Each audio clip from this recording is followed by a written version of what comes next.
ಎನ್ಆರ್ಪುರ ಸುದ್ದಿ ಸಮಾಚಾರಕ್ಕೆ ಸ್ವಾಗತ. ಇಂದು ಮಂಗಳವಾರ. ನಾನು ಪಲ್ಲವಿ ಪ್ರಶಾಂತ್ ಎಡಗೆರೆ. ಸುದ್ದಿಗಳ ವಿವರ. ಭಾರತ ದೇಶಕ್ಕೆ ಬೇಕಾದ ಭವಿಷ್ಯದ ನಾಯಕರು ಜೆಸಿ ಸಂಸ್ಥೆಯಿಂದಲೇ ಹುಟ್ಟುತ್ತಾರೆ ಎಂದು ಜೆಸಿ ಸಂಸ್ಥೆಯ ವಲಯ 14ರ ವಲಯಾಧ್ಯಕ್ಷ ಪ್ರಜ್ವಲ್ ಎಸ್ ಜೈನ್ ತಿಳಿಸಿದರು. ಅವರು ಭಾನುವಾರ ರಾತ್ರಿ ಸಿಂಸೆಯ ಕನ್ಯಾಕುಮಾರಿ ಕಂಫರ್ಟ್ ಹಾಲ್ನಲ್ಲಿ ನಡೆದ ಜ್ವಾಲಾಮಾಲಿನಿ ಜೆಸಿ ಸಂಸ್ಥೆಯ ನೂತನ ಪದಾಧಿಕಾರಿಗಳ ಪದವಿ ಸ್ವೀಕಾರ ಸಮಾರಂಭದಲ್ಲಿ ನೂತನ ಅಧ್ಯಕ್ಷ ಆದರ್ಶ ಬಿ ಗೌಡ, ಕಾರ್ಯದರ್ಶಿ ರಜಿತ್ ವಗಡೆ ಹಾಗೂ ನೂತನ ಪದಾಧಿಕಾರಿಗಳು ನಿರ್ದೇಶಕರಿಗೆ ಪ್ರಮಾಣ ವಚನ ಬೋಧಿಸಿ ಮಾತನಾಡಿದರು. ಜೆಸಿ ಸಂಸ್ಥೆಯಲ್ಲಿ ಹೊಸ ಚಿಂತನೆಗಳು ಪ್ರಾರಂಭವಾಗಿದ್ದು ಅನೇಕ ಬದಲಾವಣೆಗಳನ್ನು ತರುತ್ತಿದ್ದೇವೆ. 115 ವರ್ಷದಿಂದ ಇದ್ದ ಜೆಸಿ ಲೋಗೋ ಬದಲಾಯಿಸಿದ್ದೇವೆ ಎಂದರು. ಮುಖ್ಯ ಅತಿಥಿಯಾಗಿದ್ದ ಮಂಡಗದ್ದೆಯ ಅರೇಕಾ ಟೀ ಸಂಸ್ಥಾಪಕ ನಿವೇದನ್ ನೆಂಪೆ ಮಾತನಾಡಿ, ಅನ್ನಕ್ಕೆ ಹಸಿವಿಗೆ ಜಾತಿ ಧರ್ಮಗಳಿರುವುದಿಲ್ಲ, ಮಾನವೀಯತೆಯೇ ಧರ್ಮವಾಗಿದೆ. ಜೀವನದಲ್ಲಿ ಸಾಧನೆ ಮಾಡಲು ಹೊರಟಾಗ ಟೀಕೆ ಟಿಪ್ಪಣಿಗಳು ಸಹಜವಾಗಿ ಬರುತ್ತದೆ.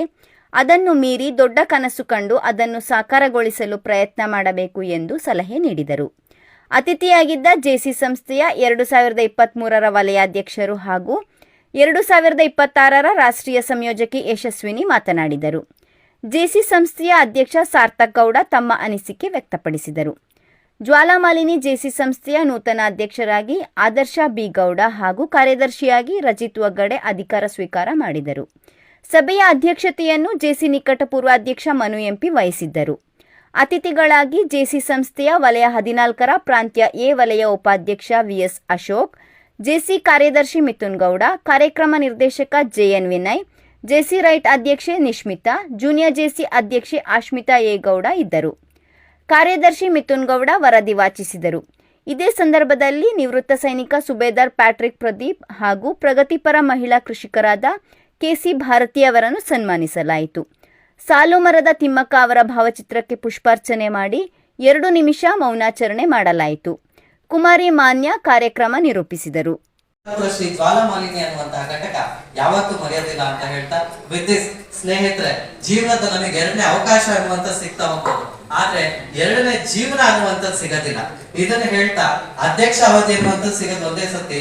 ಈ ಅಧ್ಯಕ್ಷ ಅವಧಿ ಅನ್ನುವಂಥದ್ದು ಏನಿದೆ, ನಿಮ್ಮ ಜೀವನದಲ್ಲಿ ಸಿಗ್ತಾ ಇರುವಂತಹ ಒಂದೇ ಒಂದು ಅವಕಾಶ. ನೀವು ನೆಕ್ಸ್ಟ್ ವರ್ಷ ಈ ಸ್ಥಾನದಲ್ಲಿ ಬಂದು ನಿಂತಾಗ ನಿಮ್ ಕಣ್ಣಂಚಲ್ಲಿ ಒಂದು ನೀರಿರ್ಬೇಕು, ನಾನು ಇಂಥದನ್ನೆಲ್ಲ ಮಾಡಕ್ ಸಾಧ್ಯ ಆಯ್ತು, ಅಥವಾ ನನಗೇನು ಅಳಿಸಿದವರಾಗ್ಲಿ, ನಾನು ಏನು ಮಾತಾಡೋದಿಲ್ಲ ಯಾರ ಬಗ್ಗೆ. ಯಾಕಂದ್ರೆ ಒಂದು ಕಾನ್ಸೆಪ್ಟ್ ಇದೆ ನಮಗೆ, ಈ ದೇವರು ಎಲ್ಲಿದ್ದಾನೆ ಅಂತ ನಾವು ಬರೀ ಹೋಗ್ತಾನೆ ಇರ್ತೀವಿ. ದೇವರೆಲ್ಲಿದ್ದಾನೆ ಯಾರಲ್ಲಿ ಇರ್ಬೋದು ಅಂತ. ದೇವಸ್ಥಾನಕ್ಕೆ ಹೋಗ್ತೀವಿ, ಚರ್ಚಿಗೆ ಹೋಗ್ತೀವಿ, ಮಸೀದಿಗೆ ಹೋಗ್ತೀವಿ, ದೇವರೆಲ್ಲಿದ್ದಾನೆ ಅಂತ ನಮ್ಗೆ ಗೊತ್ತಿಲ್ಲ. ಸ್ವಚ್ಛತೆ ಬಗ್ಗೆ ಮಕ್ಕಳಿಗೆ ಅರಿವು ಮೂಡಿಸಲು ಪಟ್ಟಣದ 5ನೇ ವಾರ್ಡಿನಲ್ಲಿ ಸ್ವಚ್ಛತಾ ಅಭಿಯಾನ ಕಾರ್ಯಕ್ರಮ ಹಮ್ಮಿಕೊಂಡಿದ್ದೇವೆ ಎಂದು ರಾಗಮಯೂರಿ ಅಕಾಡೆಮಿ ಮುಖ್ಯಸ್ಥೆ ಅಂಕಿತಾ ಪ್ರಜ್ವಲ್ ತಿಳಿಸಿದರು. ಅವರು ಭಾನುವಾರ ಪಟ್ಟಣದ 5ನೇ ವಾರ್ಡಿನಲ್ಲಿ ರಾಗಮಯೂರಿ ಅಕಾಡೆಮಿಯ ವಾರ್ಷಿಕೋತ್ಸವದ ಅಂಗವಾಗಿ ನಡೆದ ಸ್ವಚ್ಛತಾ ಅಭಿಯಾನಕ್ಕೆ ಚಾಲನೆ ನೀಡಿ ಮಾತನಾಡಿದರು. ಮಕ್ಕಳು ರಾಗಮಯೂರಿ ಅಕಾಡೆಮಿಯಿಂದ ನೃತ್ಯ, ಭರತನಾಟ್ಯ ಕಲಿಯುತ್ತಿದ್ದಾರೆ. ಇದರ ಜೊತೆಗೆ ಸ್ವಚ್ಛತೆಯ ಬಗ್ಗೆಯೂ ಮಕ್ಕಳು ತಿಳಿದುಕೊಂಡಿರಬೇಕು ಎಂಬ ಉದ್ದೇಶದಿಂದ ಇದೇ ಪ್ರಥಮ ಬಾರಿಗೆ ಸ್ವಚ್ಛತಾ ಅಭಿಯಾನ ಹಮ್ಮಿಕೊಂಡಿದ್ದೇವೆ ಎಂದರು. ರಾಗಮಯೂರಿ ಅಕಾಡೆಮಿಯ ಕಾರ್ಯಕ್ರಮ ನಿರೂಪಕಿ ಸುನೀತಾ, ಸಮಾಜ ಸೇವಕಿ ಜುಬೇದಾ ಸ್ವಚ್ಛತಾ ಅಭಿಯಾನದ ಬಗ್ಗೆ ಮಾತನಾಡಿದರು. ಈ ಸಂದರ್ಭದಲ್ಲಿ ರಾಗಮಯೂರಿ ಅಕಾಡೆಮಿ ಕಾರ್ಯದರ್ಶಿ ಪ್ರಜ್ವಲ್, ಮಕ್ಕಳು, ಪೋಷಕರು ಇದ್ದರು. ಪಟ್ಟಣದ ವಿವಿಧ ಅಂಗಡಿ ಬದಿ, ರಸ್ತೆಯ 2 ಬದಿಗಳಲ್ಲೂ ಮಕ್ಕಳು ಕಸ ತೆಗೆದು ಸ್ವಚ್ಛಗೊಳಿಸಿದರು. ಆಲ್ರೆಡಿ 9 o'clock ಸ್ಟಾರ್ಟ್ ಮಾಡಿದ್ದೀವಿ ಕಸ ಹೆಕ್ಲಿಕ್ಕೆ. ಮೇಡಮ್ 5ನೇ ವಾರ್ಡ್ ಮುಗಿಸ್ಕೊಂಡು ಈಗ ನಾವು ಮೇನ್ ಸರ್ಕಲ್ ಹತ್ರ ಬಂದಿದ್ದೀವಿ. ಈಗ ಆಲ್ರೆಡಿ ಒಂದು 7-8 ಚೀಲ ದೊಡ್ಡ ಚೀಲವನ್ನು ಪ್ಯಾಕ್ ಮಾಡಿದ್ದೀವಿ. ಮಕ್ಕಳ ಕೈಯಲ್ಲಿ ಯಾಕೆ ಹೆಕ್ಕಿಸ್ತಿರುತ್ತೆ ಅಂತ ಹೇಳಿದ್ರೆ, ಮಕ್ಕಳಿಗೆ ಗೊತ್ತಾಗಬೇಕು ಇನ್ನು ಮುಂದೆ ನಾವು ಕಸ ಹಾಕಬಾರ್ದು ಅಂತ ಹೇಳಿ ಅವರಿಗೆ ಅರಿವು ಬರಲಿಕ್ಕೋಸ್ಕರ. ಅದನ್ನು ನೋಡಿ 4 ಜನ ಕಸ ಹಾಕೋರಾದ್ರೂ ಕಮ್ಮಿ ಮಾಡಬೇಕು, ನಾವು ಈ ಥರ ಕಸ ಹಾಕಬಾರ್ದು ಅಂತ ಹೇಳಿ ಎಲ್ಲರೂ ಮನಸ್ಸು ಮಾಡಿದ್ರೆ ನಮ್ಮ ಎನ್ಆರ್ಪುರವನ್ನು ವಿದಿನ್ 1 ವೀಕಲ್ಲಿ ಸ್ವಚ್ಛ ಎನ್ಆರ್ಪುರ ಮಾಡಲಿಕ್ಕೆ ಆಗುತ್ತೆ. ತುಂಬ ಸಿಕ್ಕಾಪಟ್ಟೆ ಕಸಗಳು ಸಿಕ್ಕಿದೆ. ನೆಕ್ಸ್ಟ್ ನಾವು ಈ ಥರ ಈ ಕಾರ್ಯಕ್ರಮ ಮುಂದುವರಿತಾ ಹೋಗುತ್ತೆ. ನೆಕ್ಸ್ಟ್ ಸ್ಟೆಪ್ ಹೆಚ್ಚಬೇಕಾದ್ರೆ ನಮಗೆ. ಬೆಂಗಳೂರಿನ ಬೇಗೂರಿನಲ್ಲಿ ಭಾನುವಾರ ನಡೆದ ರಾಜ್ಯ ಮಟ್ಟದ ಭಾರ ಎತ್ತುವ ಸ್ಪರ್ಧೆಯಲ್ಲಿ ತಾಲೂಕಿನ ಕಡಹಿನಬೈಲು ಗ್ರಾಮ ಪಂಚಾಯಿತಿಯ ಮಾಕೋಡಿನ ಜಿನೇಶ್ ಟಿಎಸ್ ದ್ವಿತೀಯ ಸ್ಥಾನ ಪಡೆದಿದ್ದಾರೆ.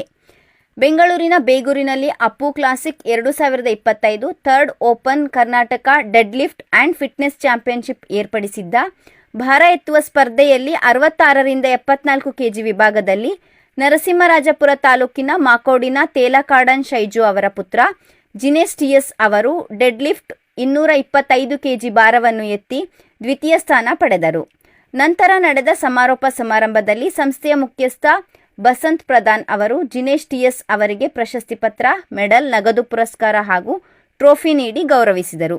ಜಿನೇಶ್ ಟಿಎಸ್ ಅವರು ಕಳೆದ 2 ವರ್ಷದಲ್ಲಿ ಬೆಂಗಳೂರಿನಲ್ಲಿ ನಡೆದ ಭಾರ ಎತ್ತುವ ಸ್ಪರ್ಧೆಗಳಲ್ಲಿ 4 ಬಾರಿ ಭಾಗವಹಿಸಿ 66 ಕೆಜಿ ವಿಭಾಗದಲ್ಲಿ ಕ್ರಮವಾಗಿ 210 ಕೆಜಿ, 222.5 ಕೆಜಿ, 220 ಕೆಜಿ ಹಾಗೂ 227.5 ಕೆಜಿ ಡೆಡ್ ಲಿಫ್ಟ್ ಮಾಡುವ ಮೂಲಕ ಪ್ರಥಮ ಸ್ಥಾನ ಪಡೆದಿರುವುದನ್ನು ನಾವು ಇಲ್ಲಿ ಸ್ಮರಿಸಬಹುದು. Mohammed Jacqueline, be ready.